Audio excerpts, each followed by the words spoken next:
Hi friends. तो आज हम पढ़ने जा रहे हैं फाइनेंशियल रिपोर्टिंग का एक chapter internal reconstruction.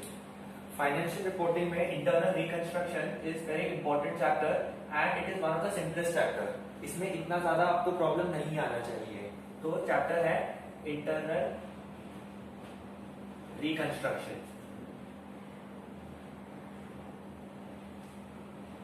Internal reconstruction आप लोगों को नाम से ही पता चलेगा। इंटरनल मतलब विथिन एंड रिकंस्ट्रक्शन का मतलब होगा चेंजेस। रिकंस्ट्रक्ट किसी चीज को हम रिकंस्ट्रक्ट करते हैं मतलब उसको हम थोड़ा सा चेंज करते हैं। तो अगर इंटरनल रिकंस्ट्रक्शन अगर आप पढ़ोगे तो इट मींस विथिन चेंज। सो अगर इसको सिंपल करूं मैं तो change within the company.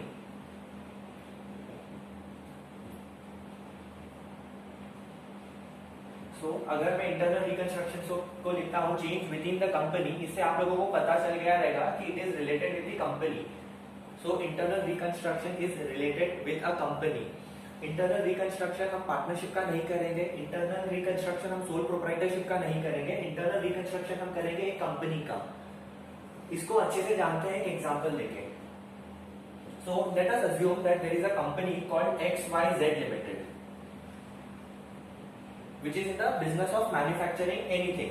Manufacturing example car बेचती है, मैन्युफैक्चरिंग कार। ओके, अब उस कंपनी का ये एक बैलेंस शीट है। सिंप्लिसिटी के लिए हम उसको एक टी वाला बैलेंस शीट लेते हैं जहां पे ये साइड हमारा लायबिलिटी होगा एंड ये साइड हमारा असेट होगा।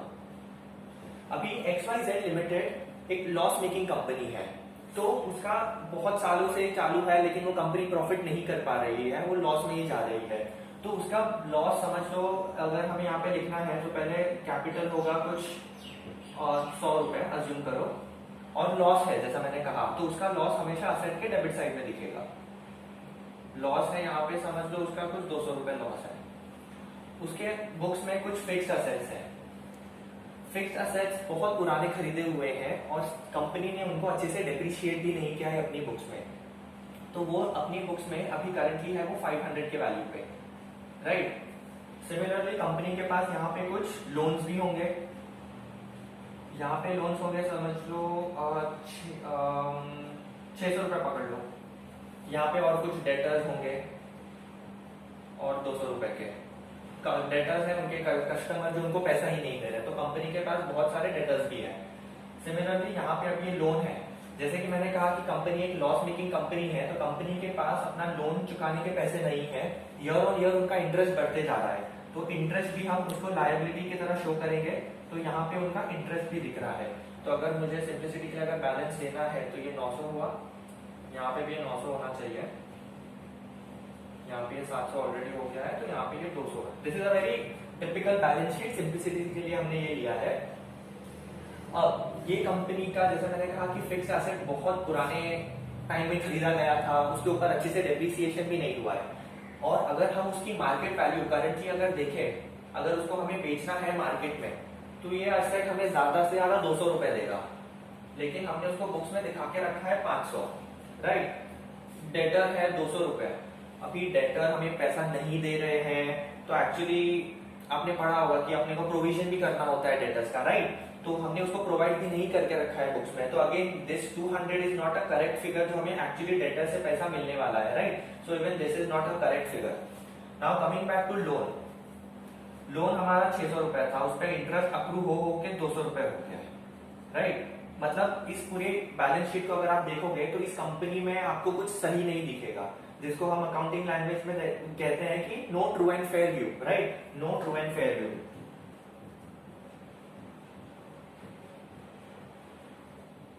और अकाउंट्स का सबसे बेसिक प्रिंसिपल है कि आपका financial account should give you true and fair view of the actual financial position, right. अभी इस सिचुएशन में कंपनी के पास कुछ ऑप्शन नहीं है। आइडियली ऐसे सब कंपनी जनरली बंद हो जाती है, लेकिन एक कंपनी का बंद होना is not good for the country also, because जैसे कि एक कंपनी अभी उसमें ढेर सारे इंप्लॉयज होते हैं, राइट। तो उन इंप्लॉयज का क्या होगा अगर कंपनी बंद हो गई।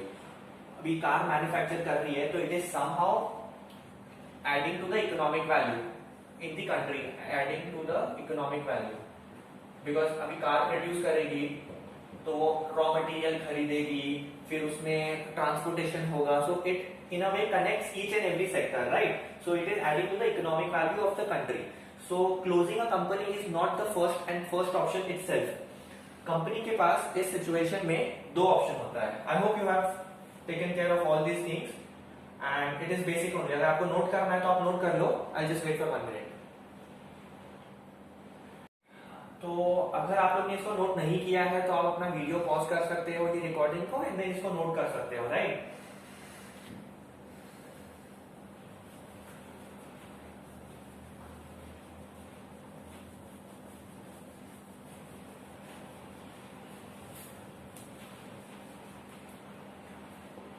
मैंने जैसे बोला कि कंपनी के पास बंद करना एक ऑप्शन है, लेकिन कंपनी हम डायरेक्टली बंद नहीं कर सकते क्योंकि इसके वजह से काफी नुकसान होगा. एम्प्लॉइज को निकालना पड़ेगा, एम्प्लॉइज के पास जॉब नहीं होगा, and then it will also affect the economic activity of the country. So internal reconstruction is one of the option जो कंपनी चूज कर सकती है. तो a company will have basically two option. One is internal reconstruction, जो कि हम आज पढ़ेंगे और आज थोड़ा बेसिक रखेंगे और एक दो सम हम सॉल्व करेंगे. एंड नेक्स्ट सेशन में हम एक डिटेल बड़ा क्वेश्चन लेंगे जिसकी वजह से आपको सारा डाउट जो भी रहेगा या जो भी सम्स होंगे कैसे करना होता है वो आपको पता चल जाएगा. सो कंपनी के पास दो ऑप्शन होता है. एक होता है इंटरनल रिकंस्ट्रक्शन एंड दूसरा होता है एक्सटर्नल रिकंस्ट्रक्शन. एक्सटर्नल रिकंस्ट्रक्शन आपको आएंगे, जैसे कि इसमें भी वेराइटी होती है. एक होता है अमालगमेशन, दूसरा होता है अब्जॉर्प्शन हो गया, अब्जॉर्प्शन, तीसरा होता है टेक ओवर. तो ये चैप्टर आपको होंगे फाइनल में. अमालगमेशन मतलब एक और कंपनी है जो ये कंपनी के साथ ज्वाइन हो जाएगी. अब्जॉर्प्शन मतलब कोई एक अच्छी कंपनी है या बड़ी कंपनी है, वो इस कंपनी को टोटली अब्सॉर्ब कर लेगी. And take over is like ठीक है कि वो पूरा का पूरा बिजनेस ही अपने पास ले लेगी. सो ये सब हम आगे बाद में पढ़ेंगे जब वो चैप्टर आएगा. Right now we will focus on internal reconstruction.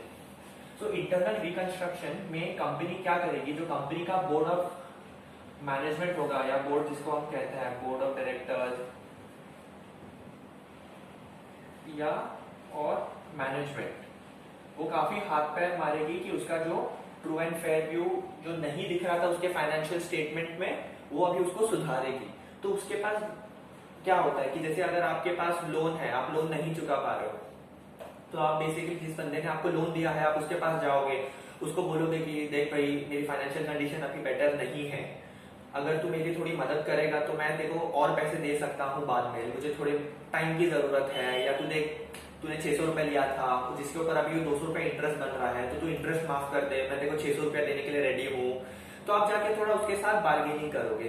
Similarly the company's management will also do the same.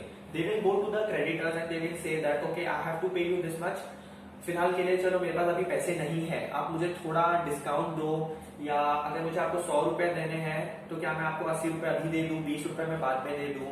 तो they will try all those things and try to bring the company in good books once again. Internal reconstruction basically has 4 process. So this right now we are not concerned, ये हम बाद में देखेंगे. Internal reconstruction अभी हम देखेंगे इसमें कौन से टाइप्स होते हैं. Right? So internal reconstruction में basically we have 4 varieties or rather 4 choices with the management. One is यहाँ पे होगा alteration of share capital. Alteration of share capital or share capital. Second one is variation of shareholders right. ये हम पढ़ेंगे detail में एक एक, just मैं लिख रहा हूँ कि कौन से टाइप होते हैं. तीसरा variation of share holder right. तीसरा होता है reduction of share capital, reduction of share capital, and last and very much important is compromise / arrangement.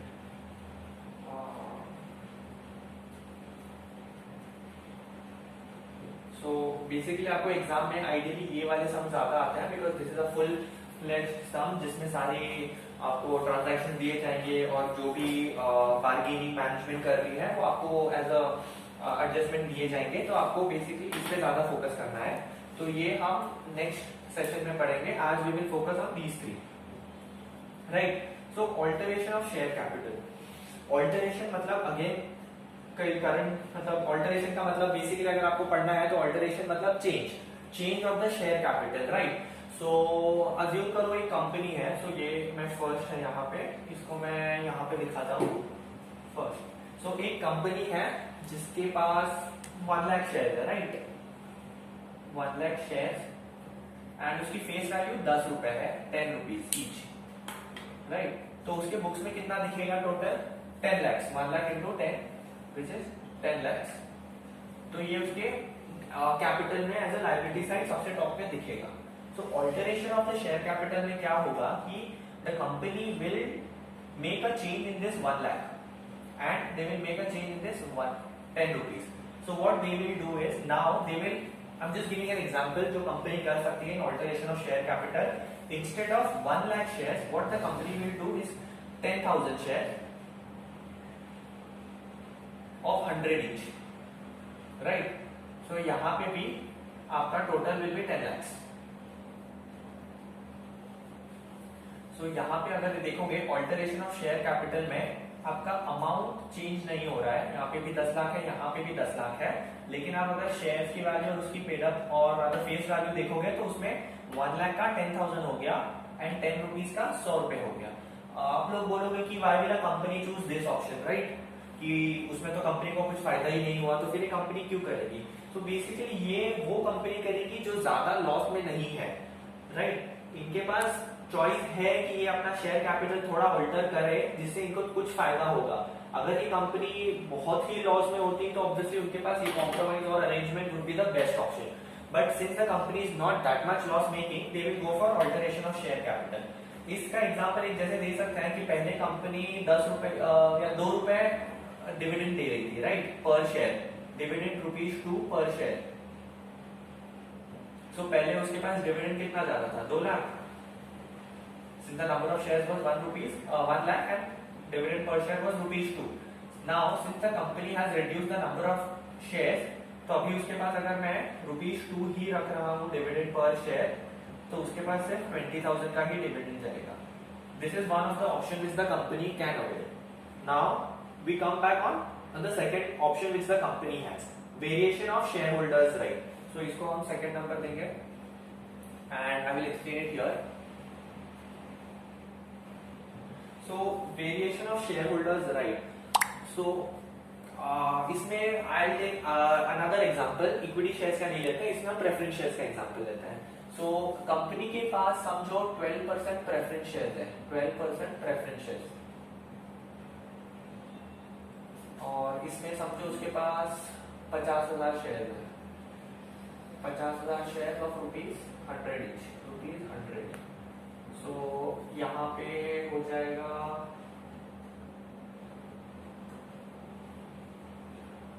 50 lakh उसकी वैल्यू हो जाएगी, राइट। अब variation of share holders right, variation मतलब अगेन उसको change करना, जो पहले उसका राइट था उसको हम अभी चेंज करेंगे।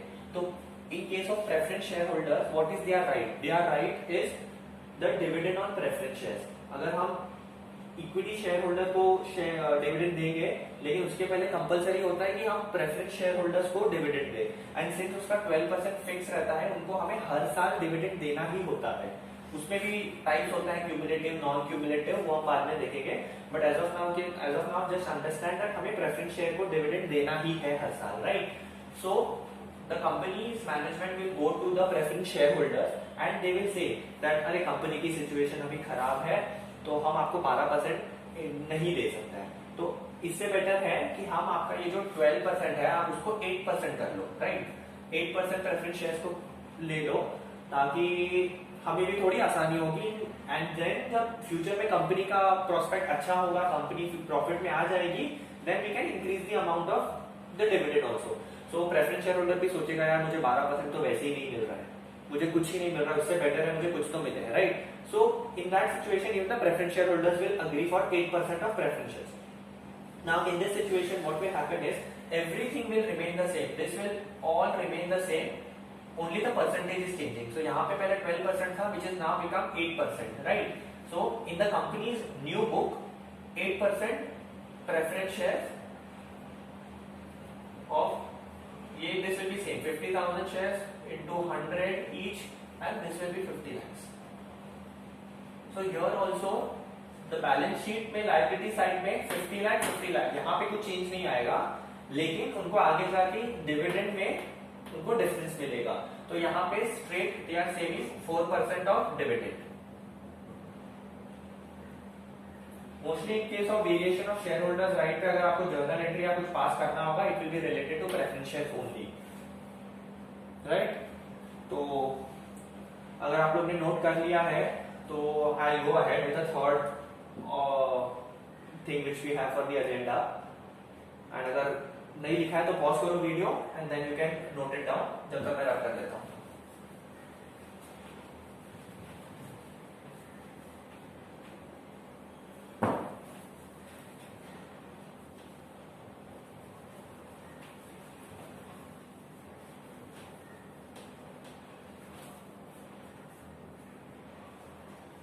So now we will start with this third, reduction of share capital.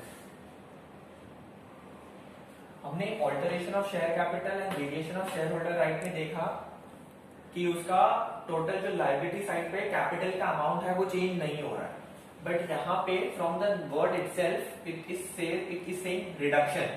सो यहाँ पे आपका liability will reduce, right. So यहाँ पे आपका लायबिलिटी रिड्यूस होगा. इस केस में क्या होगा कि कंपनी के पास अगेन 1 लाख इक्विटी शेयर्स हैं ऑफ 10 ईच, राइट. तो again total will be 10 lakhs as a share capital. Liability side में उनका 10 लाख दिखेगा. Now in reduction of share capital what will happen is that the company's management will go to the equity share holders, because we know that in a company generally the management and the shareholders are a different person. So the management will go to the equity shareholders and say that भाई तूने मेरे को 10 रुपए दे दिया हर एक share पे, right. लेकिन अभी इसको हम अज्यूम कर रहे हैं कि तूने मुझे सिर्फ 7 ही रुपए दिए हैं, so that in future I can make an additional call of 3 rupees from the equity shareholders. So यहाँ पे 3 रुपए उनको बाद में मिल जाएंगे. So अभी के लिए what they are doing is they are doing 10 lakhs. The face value of 10 is they are converting into 7 rupees, right? So यहाँ पे in the new balance sheet what will happen is they will have 1 lakh equity shares, 1 lakh equity shares, and the face value has now become 7 from 10. So this will become, instead of 10 lakhs it will become 7 lakhs. So जैसा मैंने बोला alteration of share capital and variation of share holder right में जो liability होती है वो नहीं change होती है, लेकिन रिडक्शन ऑफ शेयर कैपिटल में आपकी लायबिलिटी का अमाउंट यहाँ पे चेंज हो गया है. 10 लाख से 7 लाख हो गया. जो जर्नल एंट्री पास करनी है ये 10 लाख का 7 लाख हम जर्नल एंट्री में कैसे दिखाएंगे वो सब हम पढ़ेंगे, लेकिन फिलहाल के लिए just understand that in reduction of share capital आपका amount of liability will reduce, right. So now we will take few sums for all these 3 categories and then compromise arrangement we will see next time. So chalo let's start with question number 1. I'll just note down the question.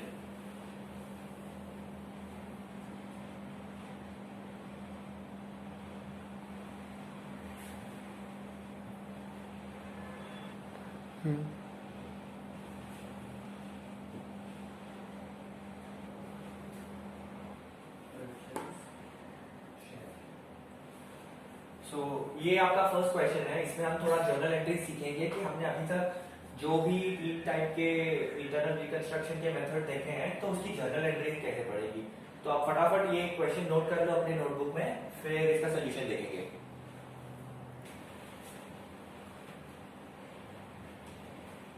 तो let's start with the solution. पहले journal entry का format बना लेते हैं.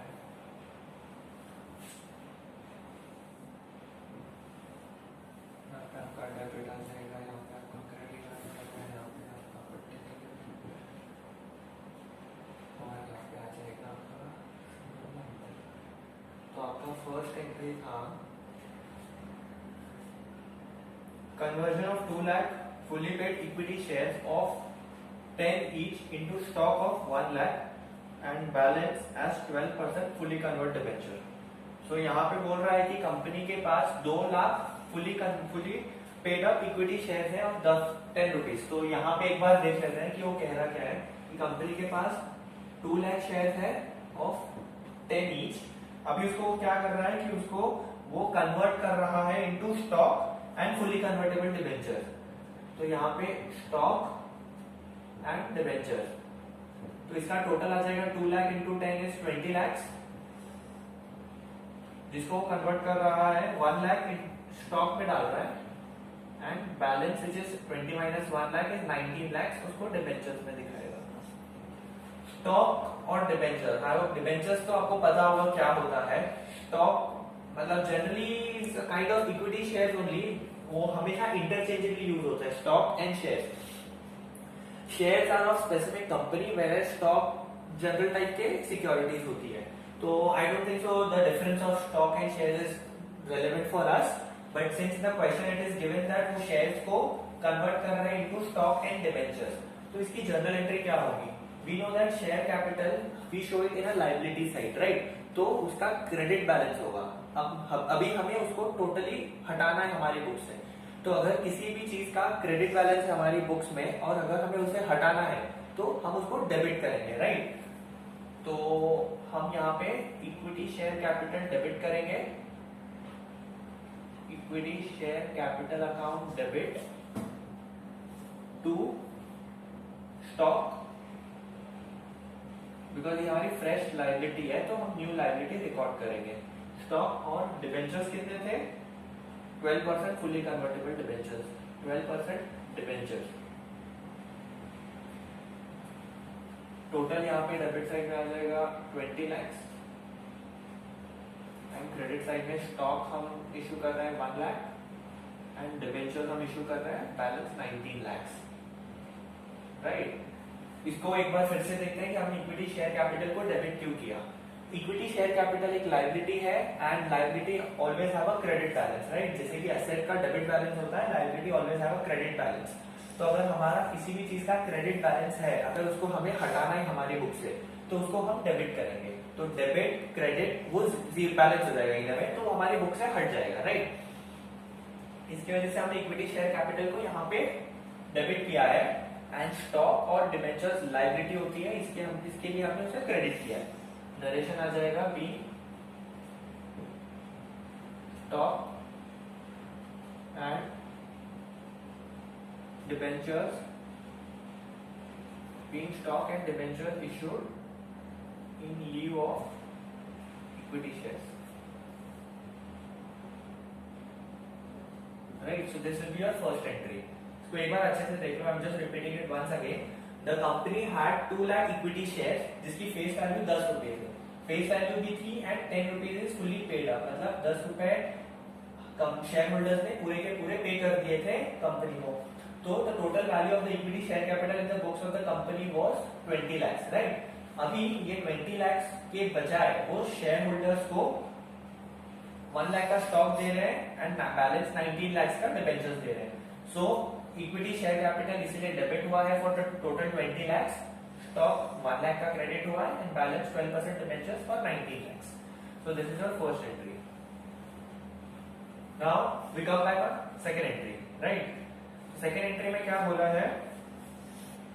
Consolidation of 40 lakh fully paid equity shares of 2.5 each into 10 lakh fully paid equity shares of 10 each. चलो इसको भी पहले साइड में वर्किंग देख लेते हैं कि क्या बोल रहा है वो क्वेश्चन में। वो बोल रहा है कि कंपनी के पास 40 लाख इक्विटी शेयर्स है 000 एंड उसकी फेस वैल्यू कितनी है? 2.50।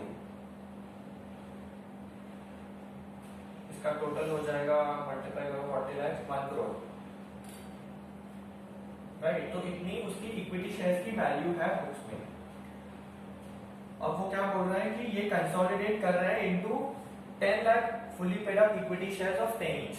तो अभी instead of 40 lakh we will have 10 lakh equity shares and उसकी फेस वैल्यू वो बोल रहे हैं 10 रुपीज, राइट? तो ये 10 हो गया।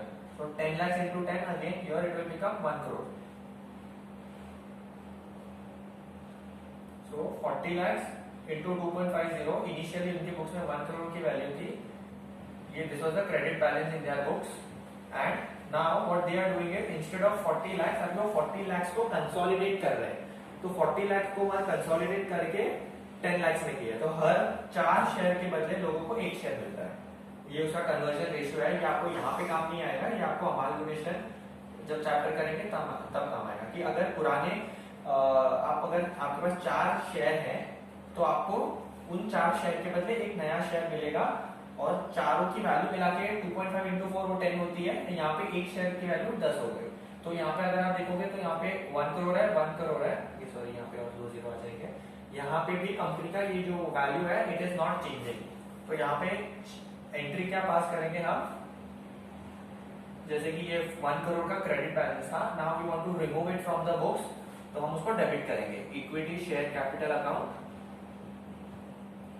डेबिट टू, हम उसको क्या कर रहे हैं, फ्रेश इक्विटी शेयर कंसोलिडेट कर रहे हैं। तो ये भी इक्विटी शेयर है, ये भी इक्विटी शेयर है, राइट? तो अभी हमें हमारी बुक्स में 10 लाख की इक्विटी शेयर दिखाने हैं, 10 रुपए ईच। तो यहाँ पे आप बेसिकली ब्रैकेट में दिखा सकते हो कि 40 lakhs into 2.50 पर शेयर। तो यहाँ पे आपका आ जाएगा 1 करोड़, एंड 2 में equity share capital account, again bracket में instead of 40 lakhs you will write 10 lakh share, 10 lakh into 10 per share. So यहाँ पे it will be basically 1 crore. बीन, ये तो आप जो क्वेश्चन में दिया उसको देख के देख सकते हो। Been equity share consolidated,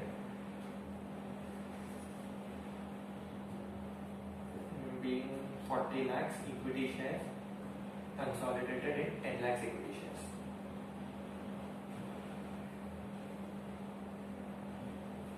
right? फिर से एक बार देखते हैं कि कंपनी के बुक्स में पहले 40 lakhs के इक्विटी शेयर्स थे, 40 lakhs इक्विटी शेयर्स थे, एंड पर वैल्यू 2.5 था। तो टोटल वैल्यू इक्विटी शेयर की हो गई 1 करोड़। तो अभी उनके हम जो 40 लाख के जो शेयर है उसे हम कंसोलिडेट कर रहे हैं एंड उनको 10 lakhs में कन्वर्ट कर रहे हैं। सो 40 lakhs बिकेम 10 lakhs एंड उसके रिवाइज फेस वैल्यू 10 हो गई। तो यहाँ पे 10 lakhs into 10, 1 crore. Since this is a liability, both of them are liability, this was having a credit balance, now we want to remove it from the books, तो हम उसको debit करेंगे equity share capital account 40 lakhs into 2.50 which is 1 crore, and एक fresh liability create करेंगे equity share capital account 10 lakh share into 10 per share 1 crore. तो ये 2 entries हो गई। अभी let's start with the third entry.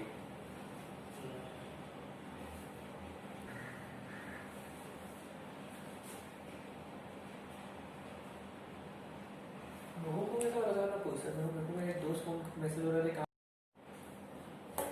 सो ये फर्स्ट एंट्री हो गई, ये सेकंड एंट्री हो गई है।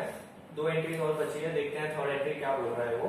तो थर्ड एंट्री में बोल रहा है कि sub division of 10 lakh fully paid 11% preference share of ₹50 each into 50 lakh fully paid up 11% preference shares। तो again we will go in our working. पहले बाइफरकेट करते हैं, चौथी एंट्री के लिए थोड़ी जगह बना लेते हैं यहाँ पे।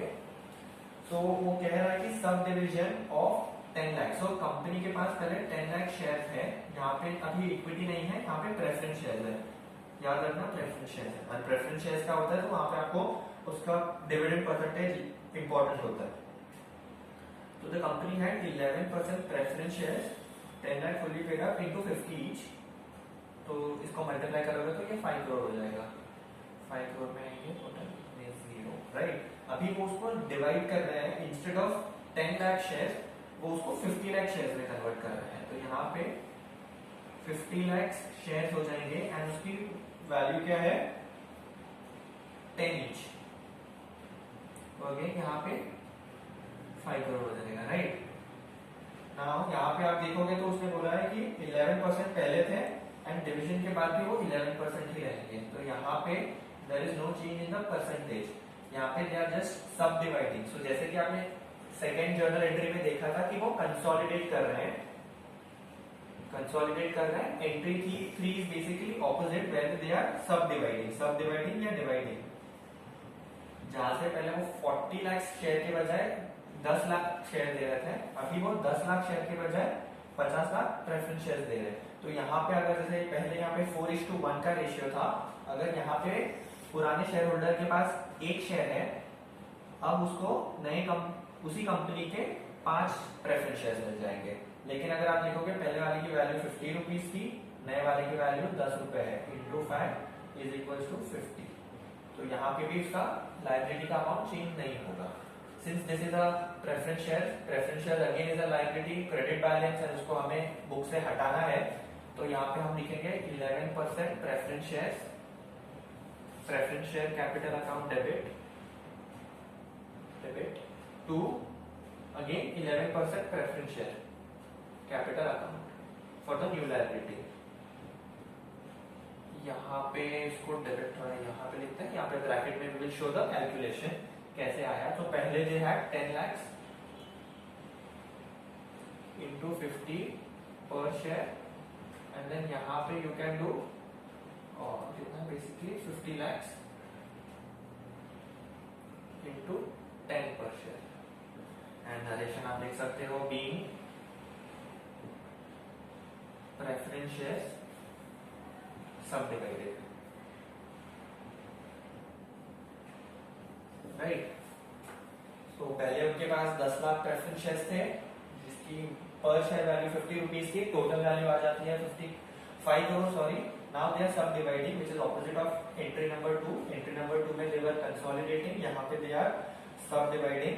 10 लाख शेयर को 50 लाख शेयर कर रहे हैं, एंड देन पर शेयर की वैल्यू 50 से 10 हो गई, total comes to 5 crore only. सो यहाँ पे 11% प्रेफरेंस शेयर कैपिटल डेबिट हो जाएगा to 11% preference share capital credit, the amount will be 5 crore.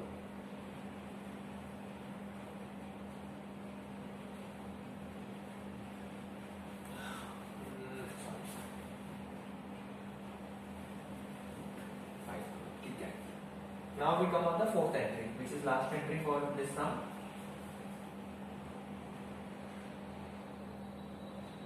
For a conversion of 12% preference shares of 5 lakhs into 14% preference shares 3 lakhs and remaining balance 12% non-cumulative preference shares. Okay, बड़ा statement है, उसको part में देखते हैं. So they are converting what? 12% preference shares of 5 lakhs. So company के पास है 12% preference shares और यहाँ पे उन्होंने वैल्यू दी है, नंबर ऑफ शेयर्स नहीं दिए, 5 लाख की वैल्यू दी है, राइट। अभी और क्या बोल रहे हैं वो, कि उन्होंने उसके बजाय अभी वो कैंसिल करके दे आर इशूइंग 5 लाख का 2 पार्ट हो रहा है, जिसमें से 14% प्रेफरेंस शेयर दे रहे हैं फॉर 3 lakhs